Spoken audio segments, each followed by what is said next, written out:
नमस्कार दोस्तों, मैं अंकुर उपाध्याय स्वागत करता हूं आप सभी का एक बार फिर से अपनी नई वीडियो में। दोस्तों, आज बाजार में शानदार तेजी देखने को मिली है और आज बहुत बड़ा दिन भी है, तो बहुत बड़े दिन से पहले बढ़िया तेजी देखने को मिली है।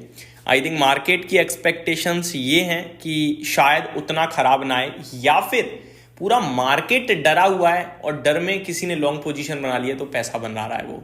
तो इन दो में से एक ही चीज हो सकती है। बहुत ही बट है तो हम इसको बिल्कुल भी शेयर नहीं करेंगे। डेटा की माने तो 23,300 23,200 ये दो इंपॉर्टेंट लेवल हैं। इनके नीचे आप थोड़ा नेगेटिव हो गए और इनके ऊपर पॉजिटिव हो, स्पेशली 23,200 के ऊपर। और 23,000 साइकोलॉजिकली एक इंपॉर्टेंट लेवल है। आज मार्केट ब्रेथ बहुत स्ट्रांग है, सुबह से ही अच्छी बनी हुई है। स्मॉल कैप इंडेक्स 1% ऊपर है तो मिड कैप 1.5% ऊपर है। पोर्टफोलियो में आज धमाका हो रहा है ऐसा लग रहा है। और निफ्टी बैंक 1% ऊपर है, सेंसेक्स और निफ्टी में करीब 1% की तेजी है। FIDI का डेटा भी यही सजेस्ट कर रहा है कि इंडेक्स स्पेसिफिक तो उन्होंने कल बिकवाली करी है, लेकिन स्टॉक स्पेसिफिक खरीदारी करी है। फॉर एग्जांपल फ्यूचर्स में कल 1800 करोड़ की सेलिंग का फिगर आया फ्यूचर्स में, ठीक है। इसमें से अगर मैं नोटिस करूं तो 2926 करोड़ इन्होंने फ्यूचर इंडेक्स बेचा है, जिसके सामने फ्यूचर स्टॉक 1128 करोड़ खरीदे हैं। अब ये जो स्टॉक फ्यूचर्स में खरीदे हैं, इसमें मुझे लगता है कि कुछ जो स्टॉक्स जो आज रॉकेट की रफ्तार से भाग रहे हैं बिना किसी खबर के दम पर, आई थिंक इनमें कहीं ना कहीं पोजीशन बनाई गई है। तो जैसे टाटा कंज्यूमर, ये तो खैर गोल्डमैन सैक्स की पॉजिटिव रिपोर्ट आ गई तो उसका एक असर हो गया। जैसे टाइटन या जोमेटो हो सकता है, जैसे कल्याण ज्वेलर्स हो सकता है। तो ये जो बहुत ज्यादा पिटे हुए शेयर्स हैं, अब कल्याण ज्वेलर्स पे नजर डालूं मैं तो 3.5 करोड़ शेयर ट्रेड हो गए। इस चीज को मैंने डिटेल में आप सभी के साथ अपने दूसरे चैनल पे शेयर किया भी आज। तब ये स्टॉक 6% ऊपर था, अभी 12% ऊपर हो गया है। तो ये जो वॉल्यूम्स का हेरफेर हुआ है इतना बड़ा और इतनी बड़ी तेजी है, तो ये क्लियर कट ऐसा लग रहा है कि ये बाइंग है। ये फंड फ्लो के दम पर हो रहा है, ये कोई खबरों के दम पर नहीं हुआ है। तो यहां पे मेरे को लग रहा है कि एक्शन बन रहा है। बाकी शाम की बात करें तो आज रेसिप्रोकल टैरिफ को लेकर डिटेल सामने आते हुए दिखेंगी। लेट्स सी क्या डिटेल आती है क्या नहीं आती है, उसका तो अभी भी इंतजार रहेगा। अगर मैं ग्लोबल मार्केट्स की तरफ नजर डालूं तो अभी फ्लैट दिख रहा है, कुछ खास नहीं कर रहा है। लाइक यूरोप आपके लिए फ्लैट टू नेगेटिव दिख रहा है। फिटसी इनफैक्ट आधे % नीचे है। डेक्स ऑलमोस्ट 1% नीचे हो गया है, कैक 1/3% नीचे है। तो यहाँ तो लाल निशानी दिख रहा है। बट अपने भारतीय बाजार में काफी बढ़िया माहौल बन गया है। 0.7% निफ्टी ऊपर है, 0.76% सेंसेक्स ऊपर है, बैंक निफ्टी 1% ऊपर है, मिड कैप इंडेक्स 1.5% ऊपर है, स्मॉल कैप इंडेक्स में भी करीब 1% की तेजी देखने को मिल रही है। Real estate, mid cap, select, FMCG इनमें भी तेजी। इनफैक्ट सेक्टर स्पेसिफिक बात करूं तो एक भी ऐसा सेक्टर नहीं है आज जो लाल निशान में है। सबसे ज्यादा तेजी रियल एस्टेट में 3.5% इंडेक्स भागा है आज। अगर स्टॉक्स की बात करूं तो ऐसा कोई बड़ा स्टॉक तो नहीं दिख रहा जो ज्यादा भागा हो। गोदरेज प्रॉपर्टीज और लोधा ये दो स्टॉक हैं जो 5% भागे हैं।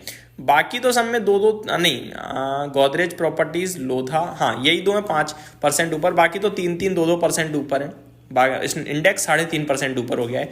FMCG इंडेक्स 1% ऊपर है, मिड कैप सिलेक्ट 2% ऊपर है। सब में बढ़िया तेजी देखने को मिल रही है। टॉप स्टॉक्स की बात करूं अगर मैं तो DB रियलिटी है, कल्याण ज्वेलर्स है, KPR मिल्स है, टाटा कंज्यूमर है, BBTC है। टॉप लूजर्स की बात करूं तो सेंट्रल बैंक है, एस्ट्रोजेनेका फार्मा है, यूको बैंक, वारे एनर्जीज और RHI मैग्नेसिटा, ये कुछ स्टॉक्स हैं जिनमें हल्की गिरावट देखने को मिल रही है। आगे बात करें दोस्तों टॉप टर्नओवर वाले स्टॉक्स के बारे में तो BSE भैया ये नेक्स्ट लेवल चल रहा है। हम हालांकि इन पे पहले नेगेटिव थे, गिरा भी, हमने तब भी आपसे कहा कि नहीं लेना चाहिए, अब बढ़ गया भाई वापस से बोनस के खबर के बाद। आज इसमें 2600 करोड़ का सौदा हो गया दोबारा से। स्टॉक में भी तेजी है। टॉप टर्नओवर की लिस्ट में सबसे ऊपर है। कल्याण ज्वेलर्स की बात करूं तो 1800 करोड़ का टर्नओवर इसमें भी हुआ है। मैंने क्लियरली बोला इसमें तो फंड फ्लो है आज, तो फंड्स के एक्शन के दम पर भाग रहा है।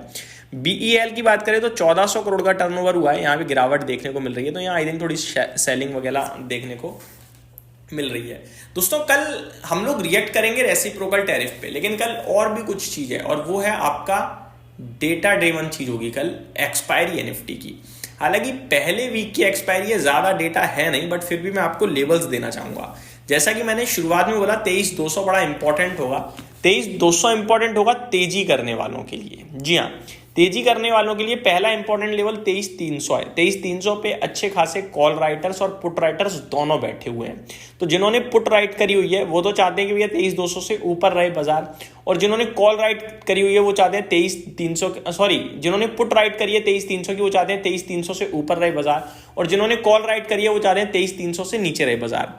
अभी 3:21 का समय हो रहा है और 23,300 के ऊपर है बाजार, तो कहीं ना कहीं कॉल राइटर रिस्क पे है थोड़ा सा, बट वो अभी थोड़ा सा हिम्मत दिखा रहा है क्योंकि यूरोप के बाजार गिरे हुए हैं और शाम को बड़ा इवेंट है, तो इसलिए वो शायद उतना नहीं डर रहा है। लेकिन कुछ भी कल हो गया ना गैप अप, तो फिर इनकी बैंड बज जानी है।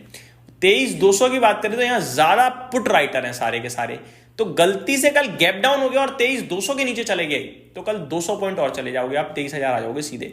तो कल बड़ा एक्शन हो सकता है, इसीलिए मैं कह रहा हूं कि कुछ ना करना हमारे लिए ज्यादा बेटर है। बाकी आज index flat to positive, stocks positive और पोर्टफोलियो भी हरियाली में होगी, ऐसा मेरा मानना है। तो यही समाप्त करता हूं इस वीडियो को। स्टॉक स्पेसिफिक एक्शन था और भरपूर था। Thank you so much for watching this video. Have a great day guys.